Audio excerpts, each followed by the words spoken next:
Mahardika ing tias ing kamardikan. Rahayu, rahayu ingkang samya pinanggih.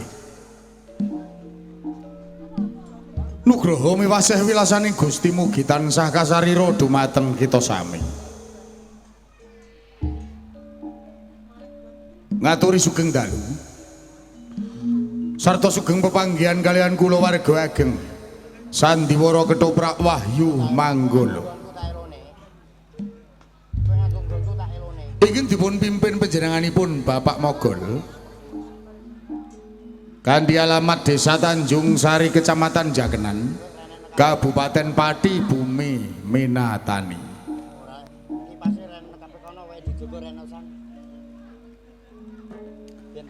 Sasampunipun panjenengan sami kasugata tari gambyong minangka purwakaning pagelaran ing dalu punika. Kepareng ing dalu menika kula warga ageng Wahyu Manggala badhe nyegahaken cariyos pamundutan ingkang mawi ira-iraan Purbasari Purbararang seri pirangan lutung kasarung menda kayangan.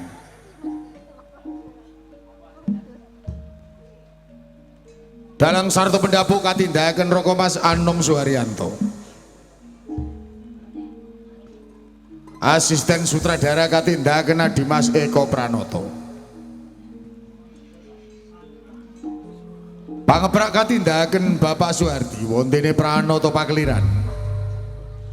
Dipun tindahaken Dimas Suyono sak kanca. Tata dekorasi katindahaken Bapak Sutarto ingkang dipun biyantu anak Mas Alek Rasmijan.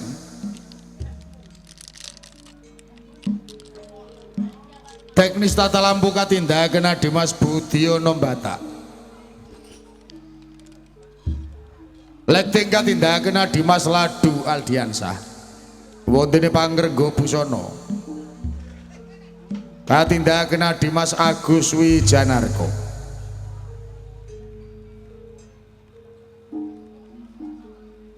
Binarung ungling gegong Somadularas ingkang dipun pimpin Bapak Keman Widodo.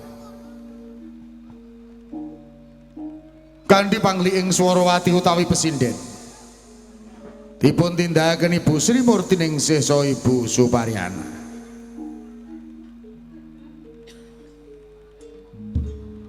Pranoto gending katindakaken Dimas Hadi Prayitno.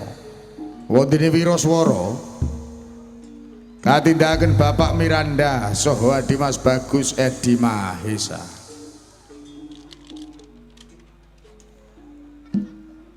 Musik campursari katindakaken Dimas Ari Semprul, Raka Mas Edi Watono sarta Dimas Udin Galdowo.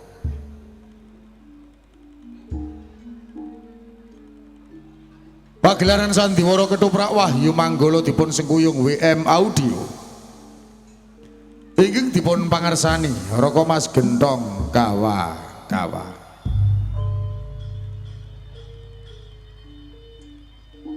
Ewondene para paraga ingkang badhe maragani cariyos ing dalu punika. Sepisan gambaraken wonten ing Kadipaten Kuningan. Adipati Tejo Baskara kaparagane Raka Mas Judek Prakoso. Adipati Tejo Lelono katindakan Roko Mas Andi Prastyo. Adipati Tejo Kesumo kaparagani Adimas Bagong Sutrisno. Ewontene para prajurit karameaken para seniman Bagus Wahyu Manggolo.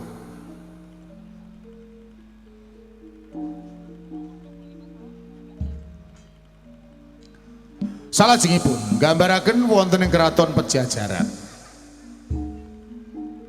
Prabu Manjusri ing dalu menika katindahaken Adimas Bagus Suyanto.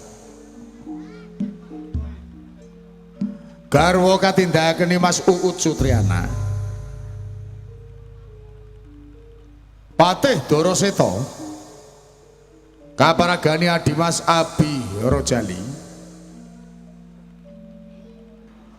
Moho Sengoro katindahaken Adimas Bekuk Wiyanto. Dewan dene Moho Pati kaparagani Roko Mas Anom Suharyanto. Ngancik adegan salajengipun gambaraken wonten ing kayuangan Salendra Bawana. Pukulun Guru Dewa ing dalu menika katindahaken Bapak Begek Ari Warsito. Bedari Cahya Irani katindahaken Mbak Ayu Sri Poncowati. Jayaningrum katindahaken Mas Tata Wulandari.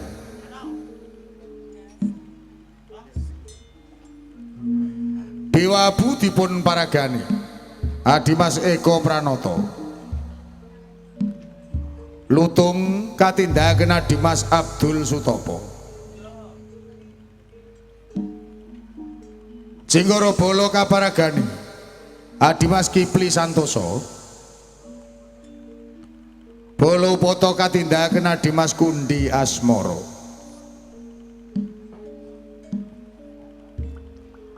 Pukulun Indrajaya kaparagani Roko Mas Agus Plombong. Purbosari katindahaken Mas Diah Maharani ewondene Purbarang. Katindahaken Mas Menik Widyawati. Repat utawi dagelan ingkang badhe nglipur manah panjenengan sami. Katindahaken trio pelawak Wahyu Manggolo. Cak Sendur Adimas Rokim Sarto Bapak Mogol Mban. Katindahaken Sijiu Arum Somplak Kabiyantu Sisowak Indah Kalola. Mekaten kula wau para kadang Buddha Sutrisno menggah para paraga ingkang badhe maragani cariyos ing dalu punika. Ita sagutrah kula warga ageng Wahyu Manggolo namung ngaturi sugeng lenggah sarta sugeng amriksani ngantos titi purnaning pagelaran. Nuwun.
Kabupaten Kuningan. Nggih, jengen sira sakloron uga melu tinangkil.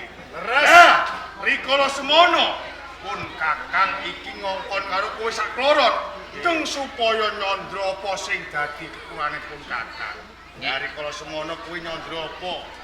Dampar kaprameswaren tasih kumlan kangge njangkepi anggenipun panjenengan jeneng nata kedah wonten garwa prameswari. Lah kamangka rikala semono aku wis kandha bloko lamun to wis ana salah sawijining wanita sing bisa condong marang rasaku ora ana liya Putri Purbararang saka ing kraton Pejajaran. Lah rikala semono kowe uga nunggal karep meh wae kowe lan pun Kakang bentak sirah nganakake pangorbanan rahayune kok ana kadangmu Teja Kesuma sing rikala semono misah kowe lan aku. Rikala semono nggonmu misah piye iki? Masuk.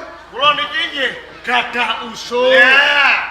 Menawi panjenengan kekalih sami-sami derdah perkawis wanita menika kirang prayoga. Saru. Langkung prayogi monggo nunggal karep sami-sami nglamar dumateng Purbararang. Menawi panjenengan ingkang dipun tampi panjenengan ampun runtik ing penggalih. Dawa koso wangsulipun menawi panjenengan ingkang dipun tampi panjenengan nggih ampun serik ing ati nanging kula niki kepengin ngertos napa ageng sanget anggenipun panjenengan tresna dumateng Purbararang. Wis dadi sumpahing atiku. Lamun to aku iki ora kelakon daup lan Purbararang, tak entengake patiku. Kados ngaten. Menawi panjenengan kados pundi? Dadan beda marang aku, Yayi. Nggih. Lamun aku ora kelakon urip bareng sinanding marang Purbararang, alun mati. Kula suwun kanthi sanget panjenengan kekalih menawi ngersakaken ingkang supados dedaupan kalih Purbararang dipun cabarake kemawon. Lah sebabe Purbararang kangge kula. Pripun? Cocok napa mboten? Dadi cetane Sae napa mboten? nalika semono kowe misalan pun Kakang, Nggih. iki kowe uga nunggal karep. Leres. Kowe iki rung sunat ngono kok iso. Pripun to? Oh apik ngono arek. Lah pripun? Niki saking pemanggih kula. Kuwi ora cocok. Sing cocok ayo bareng-bareng Nggih. tumeka ning Praja Pejajaran nglamar. Sapa sing ditampa ya iku jodhone. Menawi kados ngaten kula namung dederek. Ngene. Kados Aku tak takon karo kowe sakloro. Nggih monggo. Kok upama penglamarmu iki ditampik kira-kira lara ati apa? Lho mesti kemawon kula gelo. Nah, mesti gelo. Gelo. Urung tan urung bakal ndadekake perang. Terus kanthi kuwi gawak kali ora. Prajurit siapke. Ini iki kewajibanmu ya. Nggih. Para Tandewa. Siap siaga makarya. Esti sanjata lumaksana magita-gita. Adya!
menika mboten nanging pancen dereng manut. Nggih. Estunipun panjenengan kok sinten wingking saking pundi? Wonten wigatos menapa kok saged wonten ing tapel wates Pejajaran irit bergadaning prajurit. Menawi Sudya Mestani nami kula Tejo Baskara. Tejo Baskara. Bupati pangkat kula. Bupati Kuningan negari kula. saking Kuningan. Tejo Lelono jeneng kula. Tejo Lelono. Bupati pangkat kula. Bupati Kedung Bacen Kadipaten kula. saka rumangsaku kok Kabupaten Jambungan. Kula niki Tejo Kusumo, Tejo Kusumo. Bupati anyar-anyaran saking Kadipaten Kletek. Kabupaten Kletek. Leres. Lajeng kosok wangsinipun panjenengan sinten? Diwanoaken kemawon. Nggih. Kula Daraseta. Daraseta. Inggih. Dara iku apa? Manuk. Seta. Petah. Lah iya nek Daraseta dadi Manuk putih. merpati ya niku. Nggih. Blekok. Blekok manggone teng sawah. Kok blekok iki? Manuk putih. Lekok kuwi dawa guru cendhek. Oh, aneh-aneh. Pepatih wonten ing Pejajaran. Wah. Patih wonten ing kraton Pejajaran. Dapur Kapasan Yogi. Pancen kaya ngono. Ngeten nggih. Gusti Patih Daraseta. Sedulur Tejo Baskara. Estunipun ngantos kula menika caket wonten ing tapel wates kraton Pejajaran. Inggih. Namung bedhakipun kula badhe nyocokaken kabar. Bab menapa nggih? Menapa leres mbok bilih sinuwun Prabu Manjusri menika kagungan putra-putri ingkang asesilih Purbarara. Boten lepat. Saestu. Leres. Jan ngono kabar sing Sing nyono. nyono. Ayu ta mboten? Panjenengan kepengin pirsa ayu ta boten? Ayu ta mboten? Ayune Purbalarang menika ayu sak nduwuring ayu-ayu. Ayu. Matumbuk-tumbuk. Ayu. Ayune tumbuk undung. Saka ayune nganti luwih wong ayu. Oh ngaten. Menawi wonten ing alam kadewan kados sinten? Ana alam kadewan kaya sapa, Des? Kados Dewi Sri. Ning alam pewayangan kaya Alam pewayangan kaya sapa, Des? Dewi Sita. ning alam selebritis kaya sapa? Kaya sapa? Kaya penyanyi dangdut. Sapa kuwi? Niken Salendri. Ning alam Wayu Manggala kaya sapa? Kepengin ngerti? Nggih no. Alam Wayu Manggala. Nggih no. Kepengin ngerti? Nggih. Sinten? Kaya sapa, Des? Alam Soplak.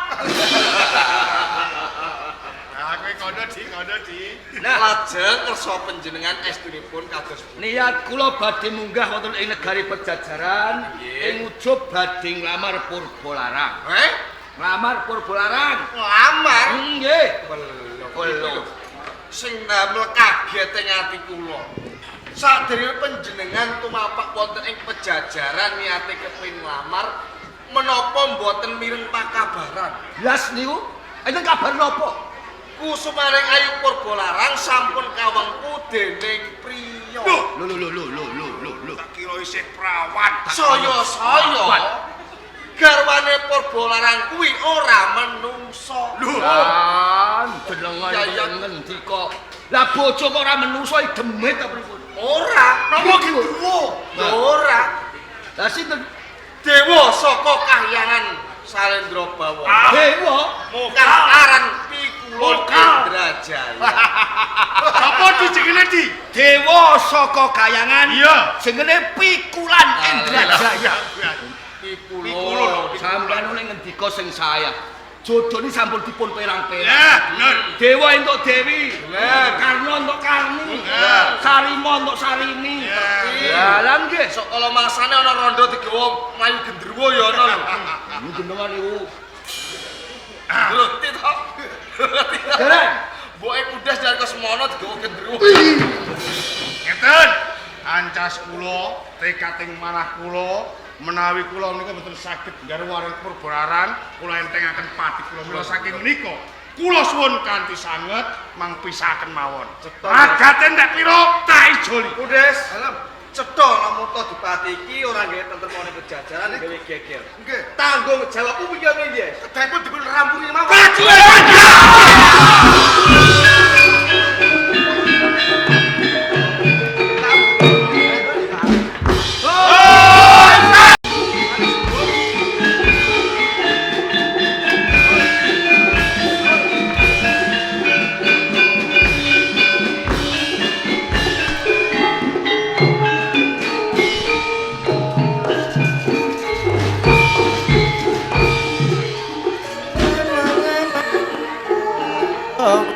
Samakta siaga bareng makarya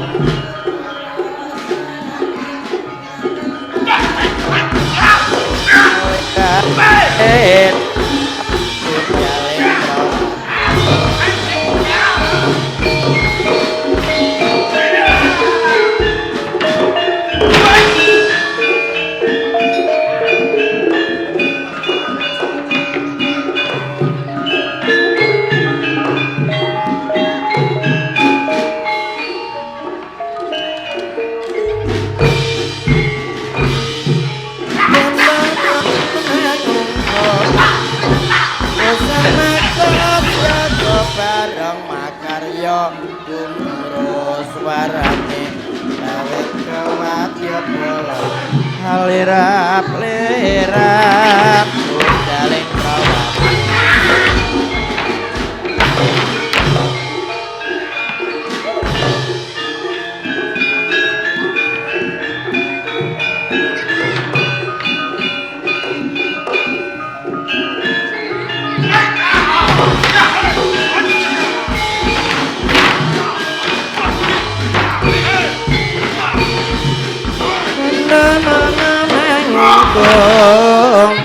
Usamakta siaga bareng makarya gumurus warane kawit kewatya bola lirap-lirap daling prawat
apa ya? Motor kuwi to ora? Apa ta?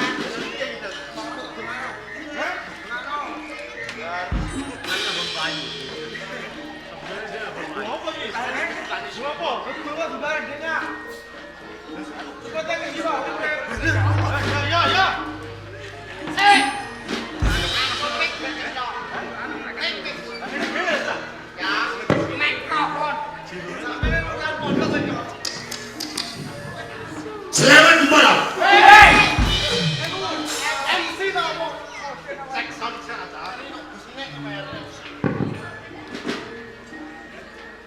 أعوذ بالله من الشيطان الرجيم بسم الله الرحمن الرحيم اللهم بارك لنا فيما رزقتنا وقنا عذاب النار Mangan iku mosok apa nek dono mangan.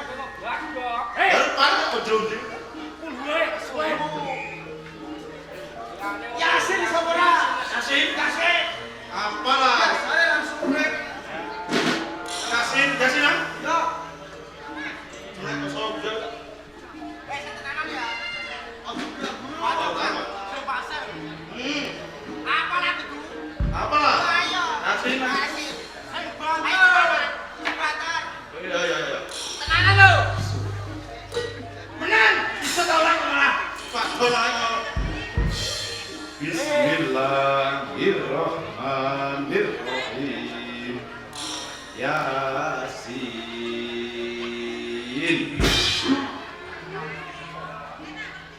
Sadaqallahul azim Terusane Bang Quran Hakim di Apa Yasin? Ya. Yasin.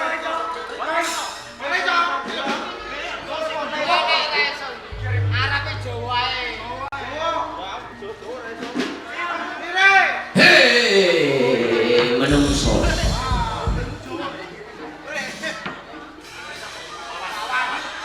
Wih wawan riang jeneng sira aja keter aja kaget lamun ditekani wong wadon loro iku pekak sing kuwi apa pangku yo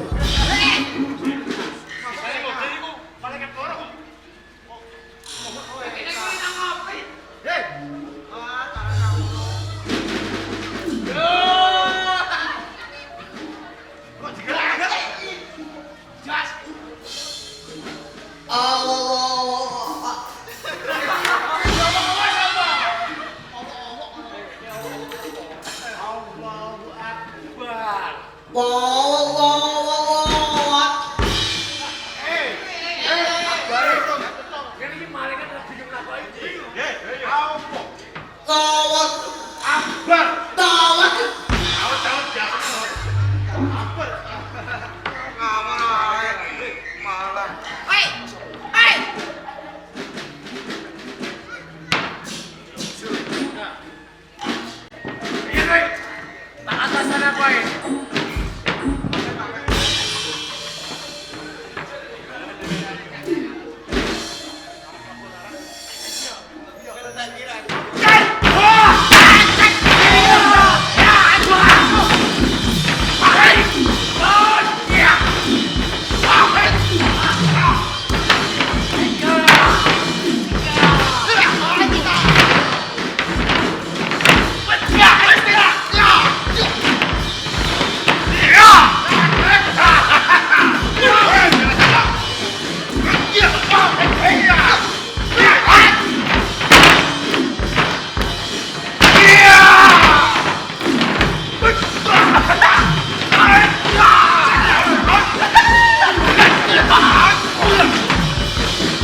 Kok sesek iki?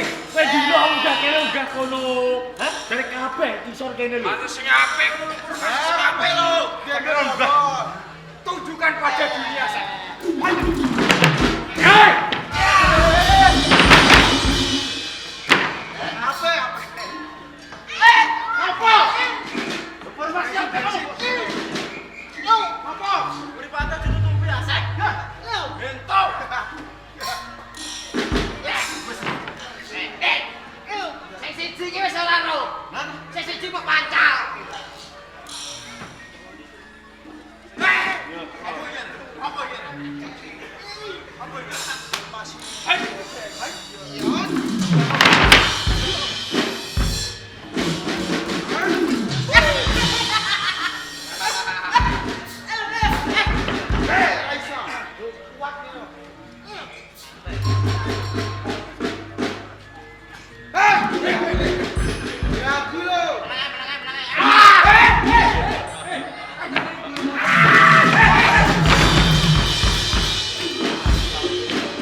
Ya,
Kucing Lades.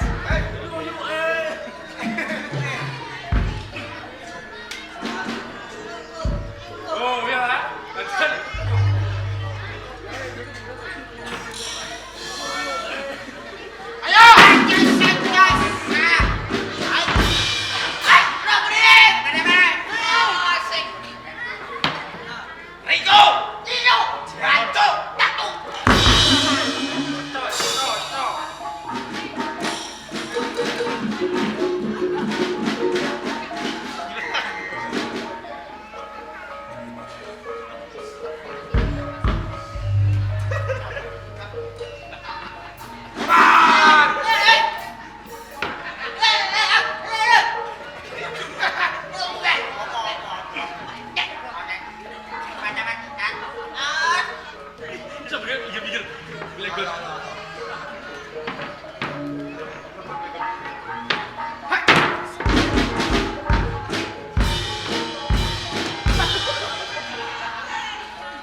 Selamat malam.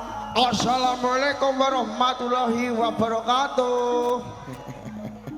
Perkenalkan, nama saya Muncul. Sing ganteng dhewe. Nama saya Endang Sulastri. Sing cantik dhewe. Alhamdulillah Kang Muncul. Ana apa, Dik? awake dhewe bengi iki ditimbali nang desa Gendol Kang. Wala seneng aku ngibur masyarakat Gendol.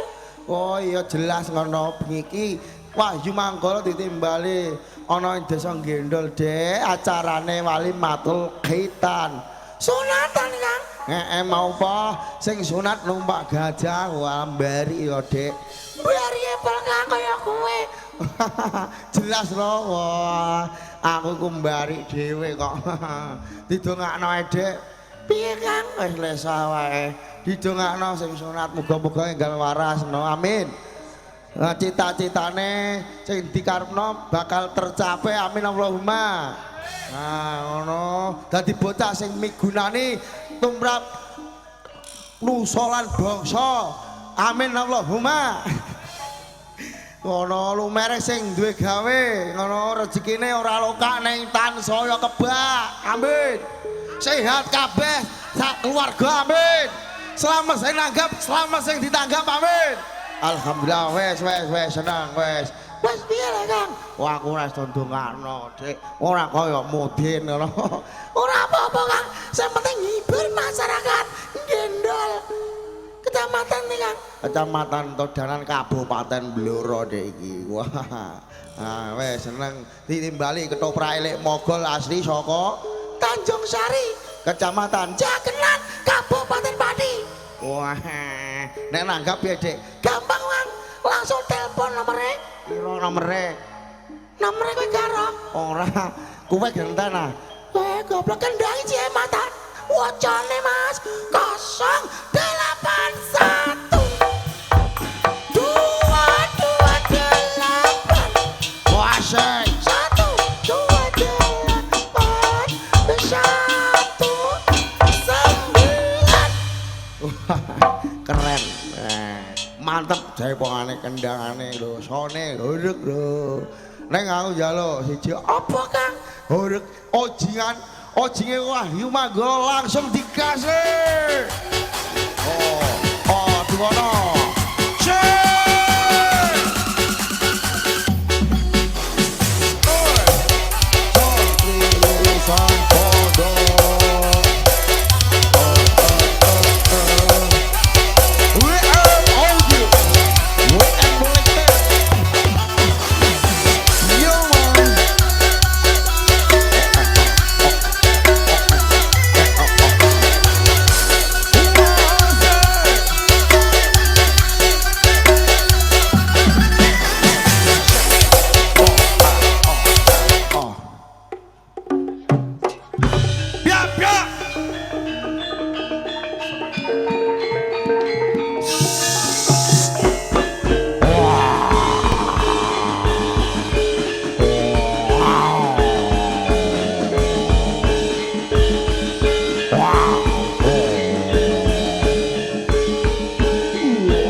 Pajajaran. Bareng tak pateni mlebu omah man receh asmane tenan.